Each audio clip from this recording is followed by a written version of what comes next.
Cuestión de horas. Tal como están las cosas, más temprano que tarde el proyecto de ley de inversiones que impulsa el gobierno será archivado.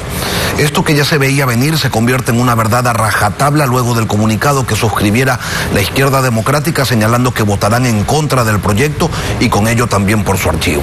Para hablar de ese tema, pero también sobre el veto parcial a la ley orgánica que garantiza la interrupción voluntaria del embarazo, le damos la bienvenida a Johanna Moreira, asambleísta de Izquierda Democrática, abogada.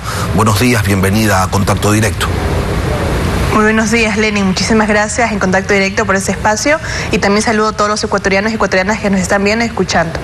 Tanto en el informe para primer debate como en el de segundo debate, Vilma Andrade, legisladora de Izquierda Democrática, votó a favor del proyecto de ley de inversiones. Y resulta que pocos días después de ello el partido dice que no va a respaldar el proyecto de ley. ¿Qué es lo que pasó durante el fin de semana que cambiaron de opinión?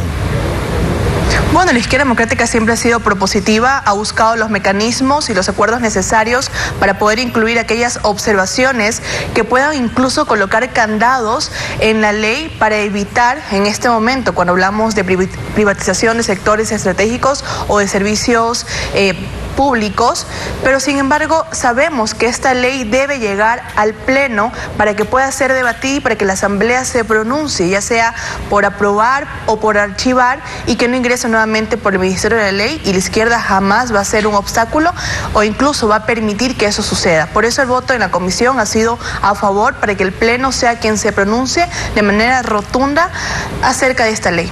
En el comunicado que hicieron público ayer señalan que este proyecto ha sido diseñado para afectar el presupuesto general del Estado, para apalancar operaciones privadas disfrazadas de alianzas público-privadas.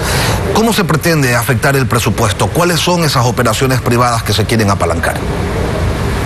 Bueno, tenemos líneas rojas y aquellos aspectos en los cuales no vamos a respaldar y que obviamente tienen como resultado lo que hemos manifestado en un comunicado, que es de forma pública, tanto en las zonas francas por el monto de la inversión, también cuando no se respeta las zonas especiales de desarrollo que tenemos las provincias fronterizas, cuando en esas alianzas público y privada lo que se pretende es que a dedo el presidente de la República pueda delegar o privatizar sectores estratégicos, y que incluso se pretende privatizar aquellos servicios públicos como educación, salud, que incluso tiene un candado constitucional y que el proyecto de ley no lo prevé. Sin embargo, estas observaciones fueron colocadas. El proyecto, abogada Moreira, señala específicamente en su párrafo final que no habrá privatizaciones. Entonces, ¿por qué razón sectores políticos continúan hablando de lo mismo? Porque cuando referimos a gestiones o la gestión delegada del sector público-privado, en su articulado no lo manifiesta de forma clara y ni siquiera tiene concordancia con la Constitución. Ahí obviamente se abre la posibilidad o una ventana que pueda suceder lo que nosotros tanto tememos y que incluso la Constitución lo prohíbe de forma enfática.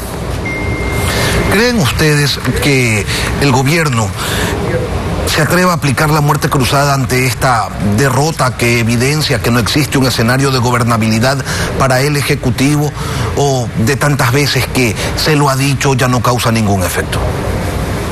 Hay que saber diferenciar, Lenin, lo que es gobernabilidad y lo que es legislar o que la Asamblea esté de rodillas al presidente de la República. La Asamblea debe ser un contrapeso importantísimo para el gobierno. Debemos nosotros cumplir con nuestras obligaciones e impedir que situaciones como las que hemos visto de simplemente estar gobernando para un sector privilegiado, para las grandes élites, que es un grupo minoritario en nuestro país, se pueda permitir con la venia de la Asamblea Nacional. No repitamos las mismas cuestiones que tanto criticamos de la asamblea anterior, en donde se pretendía repartir hospitales para que los asambleístas voten a favor. Hoy por hoy estamos permitiendo gobernabilidad. Por eso hemos incluido observaciones en la comisión que no han sido acogidas por la mayoría de los miembros. Entonces, si no se acogen estas observaciones, estas sugerencias que permiten poner candados a esta ley, la Izquierda Democrática no puede ser aquel paso, aquella alfombra en donde se puede afectar los derechos de las grandes mayorías de nuestro país. Hablemos del veto presidencial a la ley que garantiza la interrupción voluntaria del embarazo. ¿Por qué señala usted que los plazos que plantea el presidente Lasso en su veto de 12 semanas, independientemente del lugar de nacimiento o del origen de la mujer, para poder abortar son discriminatorios? Porque desconocen las distintas realidades y las condiciones de vulnerabilidad que pueden tener niñas, adolescentes y mujeres, dependiendo de su situación socioeconómica, incluso dependiendo del lugar en donde vivan.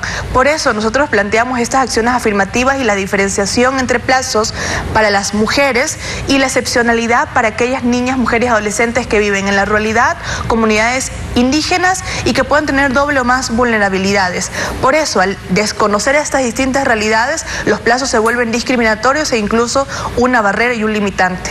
También señalan ustedes que los requisitos son revictimizantes. El veto presidencial propone 3, pero vamos más allá de la adjetivación. La sentencia de la Corte señala que se deben establecer requisitos y ustedes en la Asamblea decidieron obviarlo. Para ciertas cosas la sentencia de la Corte entonces es buena y para otras sencillamente no se le hace caso. Lo que la Corte Constitucional en su sentencia manifiesta que estos elementos como requisitos deben ser debatidos y se debe tomar una decisión con los mayores estándares internacionales en derechos humanos. La comisión llamó a comparecer expertos en la materia, debatió y llegó a un consenso, el mismo que fue aprobado con el voto de la mayoría de la Asamblea Nacional. No veamos ningún requisito, Lenin. Lo que establecimos es que sí se requiere una denuncia, pero que el peso de la denuncia no recae sobre la víctima, sino sobre la institución. ¿Por qué no quitarle este peso enorme sobre una niña que no tiene incluso las posibilidades económicas o no conoce que se debe ir a una fiscalía a denunciar, sino que pueda hacerlo el Ministerio de Salud Pública cuando tenga conocimiento del cometimiento de un delito en concordancia de lo que establece incluso el Código Orgánico Integral Penal en su artículo 422? Pero lo que hace el presidente es decirle que la víctima o tiene que ir a una fiscalía o realizar una declaración juramentada ante un notario o tiene que ir a rogar a un médico para que certifique que fue violada. Y partimos desde que la sociedad no le cree a las víctimas de violencia sexual cuando sufrieron un acto atroz. Esa es la realidad y el presidente nuevamente juzga y pretende no creerle a todas aquellas niñas que han sido violentadas, más aún cuando tenemos altos índices de violencia y de violación en nuestro país. ¿Cómo están las cosas en la Asamblea? ¿Tendrán los votos necesarios para ratificarse en el proyecto original? Tarea harto compleja, tomando en cuenta que casi no llegan siquiera a aprobar la ley para enviarla al Ejecutivo. En el escenario de que no logren llegar al número de votos que les permita ratificarse, ¿cuál es el plan B?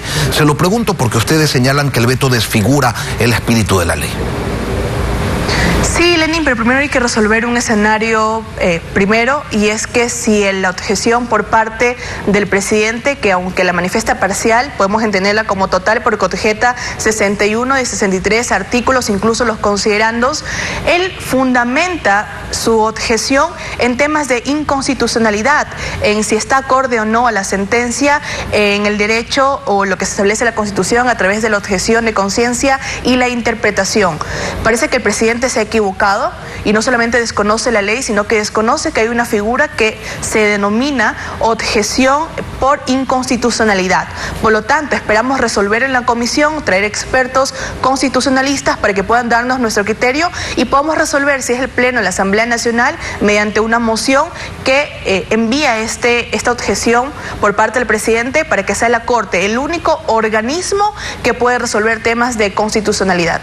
Es decir, tienen claro que no tienen los votos y primero que resuelva la Corte aquellas dudas que se mantienen al interior de la comisión. O es un abuso por parte del presidente y desconocimiento de la ley que prefiere enviar a la Asamblea Nacional para que con voto 92 nos podamos ratificar y no asuma las responsabilidades y no acate la ley y envíe una objeción inconstitucional a la Corte Constitucional. Johanna Moreira, asambleísta de Izquierda Democrática, cuarta vocal del CAL y ponente del proyecto de ley de interrupción del embarazo en casos de violación. Gracias por acompañarnos hoy aquí en Contacto Directo. Gracias a usted, Lenin, es un placer.